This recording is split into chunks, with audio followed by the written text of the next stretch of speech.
प्रभु कह रहे हैं युक्ताहार विहारस्य युक्त चेष्टस्य कर्मसु युक्त स्वप्नावबोधस्य योगो भवति दुःखः। जो ऐसे चलेगा उसके दुखों का नाश हो जाएगा। योगो भवति दुःखः। क्या? जो अधिक आहार नहीं करता, कम आहार नहीं करता, बिल्कुल नहीं, ऐसा भी नहीं। जो अधिक नहीं सोता, एकदम कम भी नहीं सोता, युक्त सोता है।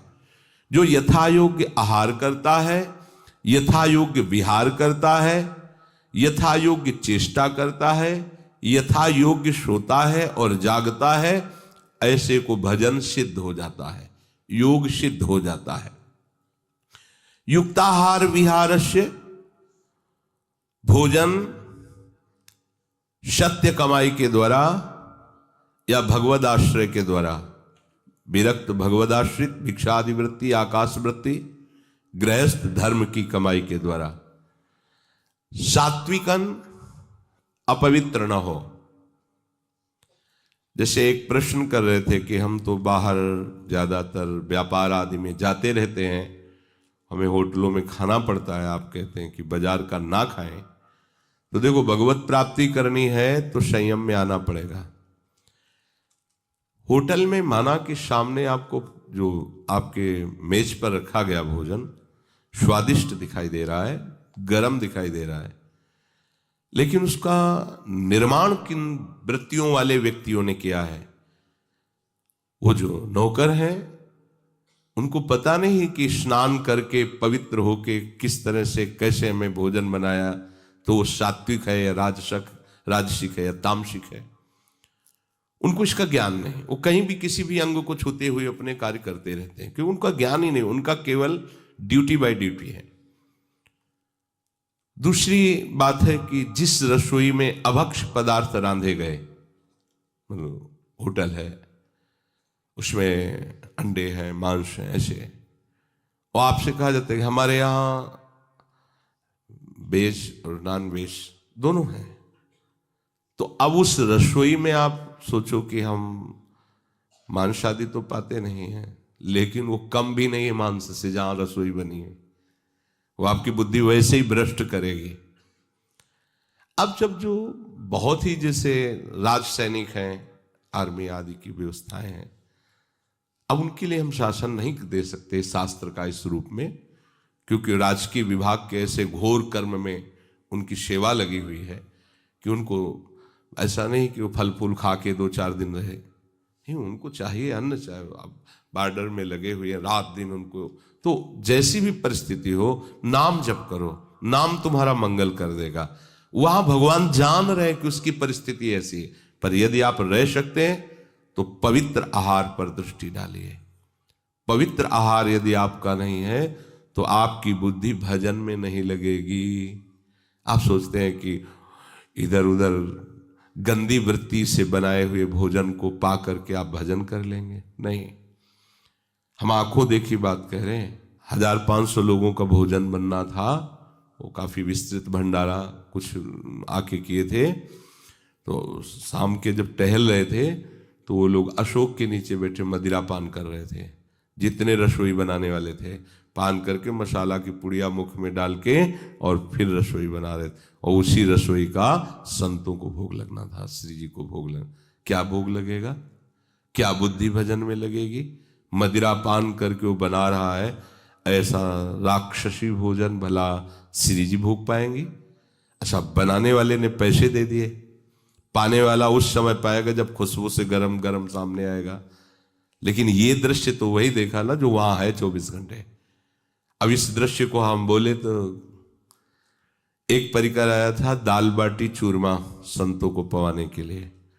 सुबह की बात है, भारी परात में पैरों से आटा लगाया जा रहा था। 3 बजे तड़के, कोई था नहीं। तो उनसे हमने कहा कि अरे भाई, ये आप क्या कर रहे हैं? उनका आटा लगा रहे हैं। हम कहा इससे आटा लगाया जाता है, क्यों आप ऐसा कर रहे हैं? अरे बोले जब हजारों संतों को बाटी चूरमा पवा, तो हमको आप समझ रहे हो कहाँ हो? वृंदावन धाम में हो, ये कोई होटल नहीं। आप जिनको पवाना चाहते हो वृंदावन वासी वीतराग भगवत अनुरागी, हमारा सारा सुकृत नष्ट हो जाए। वो बोले थोड़े वाला आटा थोड़ी बाबा, अभी हाथ से थोड़ी लगेगा। अरे बाबा ये सब चलता है, तुम जाओ। जिसने जो बनवा रहे थे पवाने के लिए, उनसे जब बोले काहे को बाबा तुम बेकार की बातें करते हो। अरे मतलब आप बोल भी नहीं सकते, आप उस पर निरीक्षण परीक्षण में नहीं, क्या होगा। इसीलिए कहा जाता है कि बहुत सावधान, अन्न जैसा जाएगा हमारा विचार वैसा ही बनेगा, वैसा ही हमारा चिंतन होगा। इसलिए सात्विक हो और अपवित्र पद्धति से न बनाया गया हो भजन के लिए तभी तो भजन में रुचि नहीं होनी, भजन का नशा चढ़ता है। ये धाम है हिया फिरे स्वार्थ आपने, भजन गए फिरे बाह। भोजन को जब स्वाद बुद्धि से पकाया जाता है, अपने शरीर के लिए पकाया जाता है, तो वो साधन में बाधा पहुंचाने वाला भोजन बन जाता है। और जब स्वाद बुद्धि अपनी न रख के श्री जी के भोग के लिए पकाया जाता है और अपने प्रसाद पाते हैं, तो वो भजन बढ़ाने वाला बन जाता है। अब देखो आप श्री जी को भोग लगाने के लिए बात सोचते ही पवित्रता का विधान आ जाएगा। ये हमारी श्री जी के रसोई, अपन इसमें प्रवेश मत कीजिए, और बड़ी सावधानी से और श्री जी का चिंतन करते हुए वो आपके भजन में सहयोग देगा। भोजन धर्म के अनुसार कमाए हुए अन्न से और आयुर्वेद की दृष्टि से उतना ही जितना आपको आवश्यक है, 39 तोला 24 घंटे में आयुर्वेद की दृष्टि थी, पर उसको डबल कर दिया। फिर भी अभी नहीं समझ में आया तो छूट देने की बात की। अब अगर बहुत बड़ा शरीर है, उसका आहार है, तो उसको भाई देख लो, ऐसा ना हो कि फिर साधन भजन में प्रमाद आने लगे, अन्न का चिंतन बनने लगे। जिस भोजन को किसी औषधि के द्वारा न पचाया जा सके, सुपाच्य स्वयं पच जाए, उतना भोजन। अब दबा के पुआ कचौड़ी और समोसा और सब पा लिए, तो अब फिर पचाने के लिए चाहिए, नहीं तो एसिड बन रही है, दवाइयां। ऐसे भोजन की आवश्यकता साधक को नहीं होती।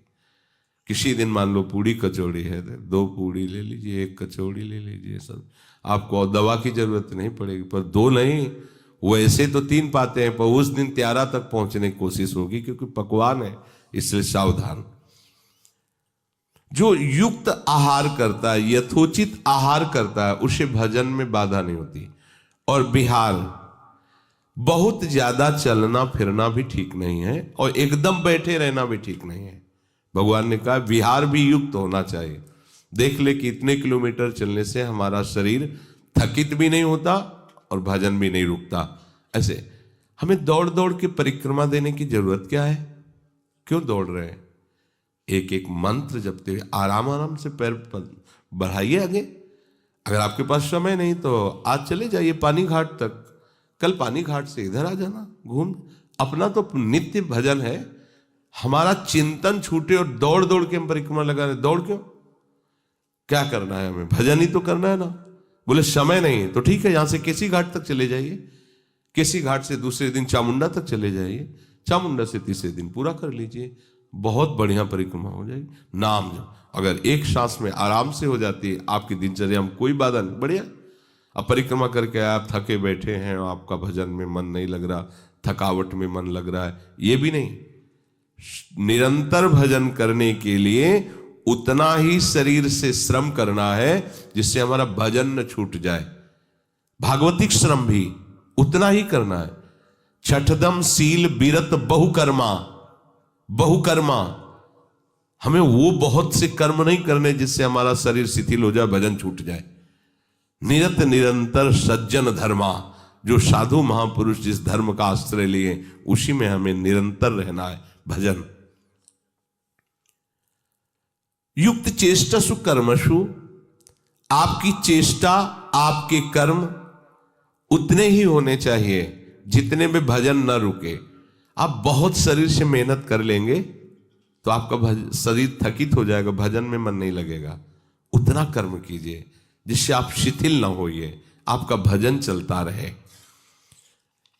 दूसरों की हित बुद्धि से भगवत प्रसन्नता के लिए, शास्त्र विधान के लिए जो कर्म किया जाता है उसमें आंतरिक प्रसन्नता होती है, और उसी प्रसन्नता में भजन होता रहता है।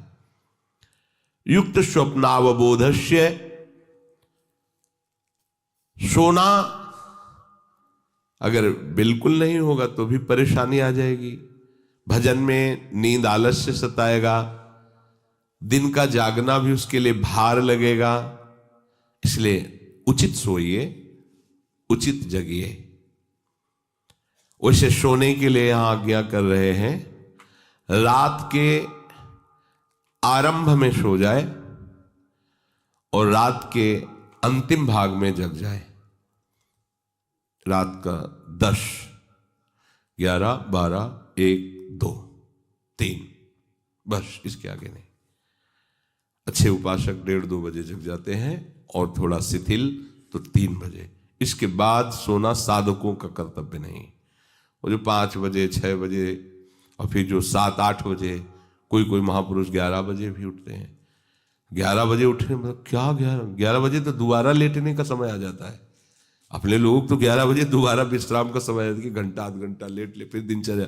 वो 11 बजे उठते हैं। युक्त स्वप्न से कहकर प्रभु को यह समझाने की भावना कि आपकी नींद यथोचित होनी चाहिए, रात्रि में इतना सो जाना चाहिए।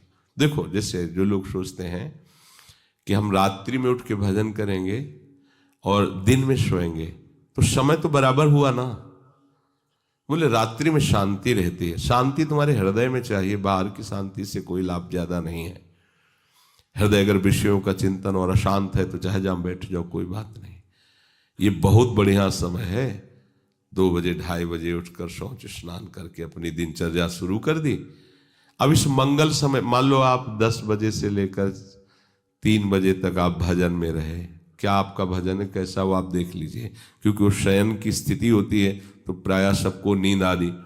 फिर इसके बाद आप सुबह ब्रह्म मुहूर्त में सो गए, तो ब्रह्म मुहूर्त में जो भजन का सुख है, ऋषियों ने उस समय के लिए बहुत मंगलमय, उस समय हम सो रहे तो मुझे लगता है अच्छा है ये मध्य भाग शयन का, रात्रि का 10, 11, 12, 10 से शुरू करें तो 11, 12, 1, 2 और 3, 5 घंटे हो गए। 3 बजे से लेकर के और अगली 10 बजे रात्रि तक खूब भजन करो। 5 घंटा शयन हो गया, 4 घंटा शयन हो गया। उसको योग सिद्धि या भजन सिद्धि नहीं प्राप्त होती है जो जब मन आया तब सो लिया, नहीं है तो कई दिन नहीं सोए, ऐसा नहीं चलेगा। एक नियम होना चाहिए। योगो भवति दुःखहा, जो अपना आहार नियमित, विहार नियमित, चेष्टा नियमित, सोना जागना नियमित, बस उसका योग सिद्ध हो जाएगा। नियमित होना चाहिए। गृहस्थी में थोड़ा ये नियम नहीं चल पाएंगे, क्योंकि अब वो कब कौन सा कार्य उसके लिए आ जाए, तो फिर अपने समय को ऐसे ही विधान करे कि जिससे उसका भजन न छूटे और जब समय मिले तब उचित शयन कर ले। क्योंकि गृहस्थ आदमी के लिए बहुत, अब रात में पानी लगाना है गेहूं में, अब वहां 10 से 12 वो 1-2 बजे तक सोने की बात कही जा रही हो, सुबह 8 बजे तक पानी लगाए, अब वो क्या करे। तो जितना काम कर रहा है उसमें राधा राधा राधा राधा राधा, और जब समय मिले तब सो जाए। उसमें देखना पड़े। कुछ के लिए, जैसे अपने लोग केवल भगवत मार्ग में हैं और वो व्यवहार को लेकर भगवत मार्ग में चल रहे हैं, तो उनके लिए अलग है। कभी भी कोई भी कार्य आ सकता है, गृहस्थी में ऐसा होता है। तो आप सेवा में बैठे, भजन में बैठे, आप छोड़ दीजिए, आप पहले उस काम को कीजिए। जब आपको समय मिले तब आप उस कार्य को कर लीजिए। ये उनके लिए छूट होगी क्योंकि वो गृहस्थ धर्म में है। योगो भवति दुःखहा, इस प्रकार आहार विहार करने वाले उपासक का योग सिद्ध हो जाता है। योग और भोग में बहुत बड़ा अंतर है। योग में तो भोग का अत्यंत अभाव है। योगी कभी भोगी नहीं होता। भोगी चाहे तो कभी योगी हो सकता है, उसके लिए चांस है। भोगी चाहे तो सत्संग के प्रभाव से योगी हो सकता है, पर योगी कभी भोगी नहीं हो सकता। जो भोगों का सुख ले रहा है, जब तक उस सुख का त्याग नहीं करेगा तब तक योग में कैसे आएगा। इसलिए उपासक को 24 घंटे के समय को विभाजित कर देना चाहिए। 24 घंटे को विभाजन करना है, आहार विहार में कम से कम समय लगाइए। अब किसी किसी को देखते घंटों प्रसाद ही पाते रहते हैं, घंटों बाथरूम में ही लगते हैं। ऐसा समय नष्ट नहीं किया। अधिक से अधिक 35 मिनट शौच स्नान, अधिक से अधिक मंजन किया, शौच 35 मिनट हो, 45 मिनट भोजन अधिक से अधिक, और चबा के पाना चाहिए। किसी किसी को देखते हैं मुंह में गया, एक दो बार घुमाया, अंदर डाल, अंदर लोहे की मशीन नहीं लगी है, ये आपके भजन के लिए है, सावधान। आप कम पाओ लेकिन अच्छा चबा करके पाओगे तो आपका स्वास्थ्य अच्छा रहेगा, पाचन तंत्र अच्छे रहेंगे और नींद आदि में आपको सहयोग मिलेगा। जिसका कब्ज बना रहता है, पेट में गैस बनी रहती, पचता नहीं है, उन्हीं को बार बार जमवाई और आलस से प्रमाद आता रहता है। आहार विहार के लिए आपको समय निश्चित करना होगा। निश्चित समय पर ही आहार कीजिए, रोज समय नहीं बदलना चाहिए आहार का। यदि आप 11-12 के बीच में, तो बहुत काल तक आप ऐसे ही चलाइए, तो उसे नहीं कि कभी 2 बजे, ये भी गलत बात है। एक नियम रखिए आहार का, वो समय गया तो आहार नहीं करना, अब अगले समय में करेंगे, ये नियम रखना चाहिए साधु को, उपासक को। 11 से 12 का नियम है मध्याह्न के आहार का हमारा। यदि हमें 11 और 12 के बीच में नहीं मिलता तो हम 1-2 में नहीं पाएंगे, फिर हम पाएंगे रात्रि वाला जो 7-8 का है, क्योंकि कुछ बिगड़ नहीं जाएगा उसमें, आपका और भजन बनेगा। घूमना फिरना एक नियत समय से होना चाहिए, नियत समय में इतना हमें टहलना है बस। देखो जो भजन करता है उसका हर कदम परिक्रमा होती है, ध्यान रखना। जिसने अपने जीवन को प्रभु के चरणों में अर्पित कर दिया, और जहां भी चलता है प्रदक्षिणा होती है, उसका शयन भी समाधि होता है, उसका हर शब्द स्तुति मानी जाती है, क्योंकि उसने अपने जीवन को प्रभु के चरणों में समर्पित कर दिया है। शारीरिक आवश्यकताओं के लिए 6 घंटे सब निपटा लो इसी में।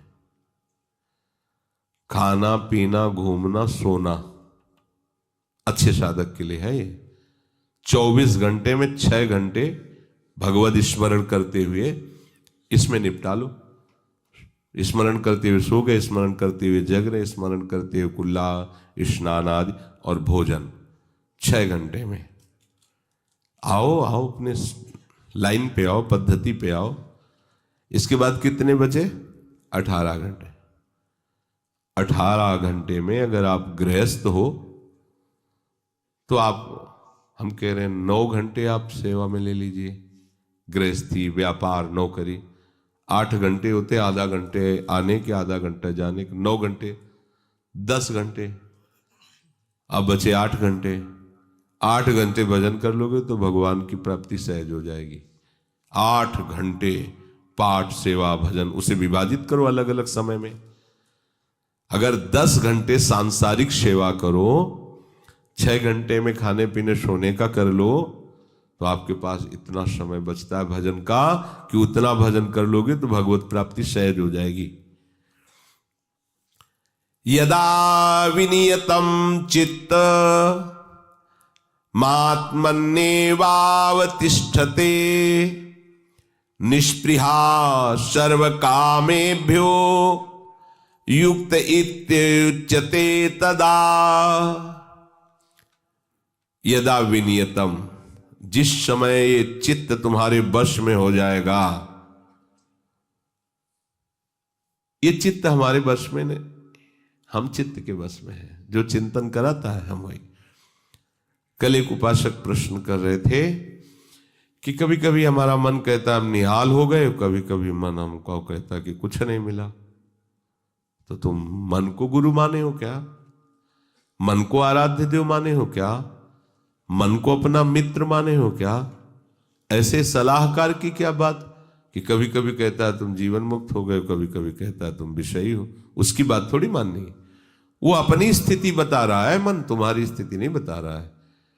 जब कभी भगवदानंद में तो मन कहता निहाल हो गया, और जब विषयानंद में तो लगता मैं फंस गया।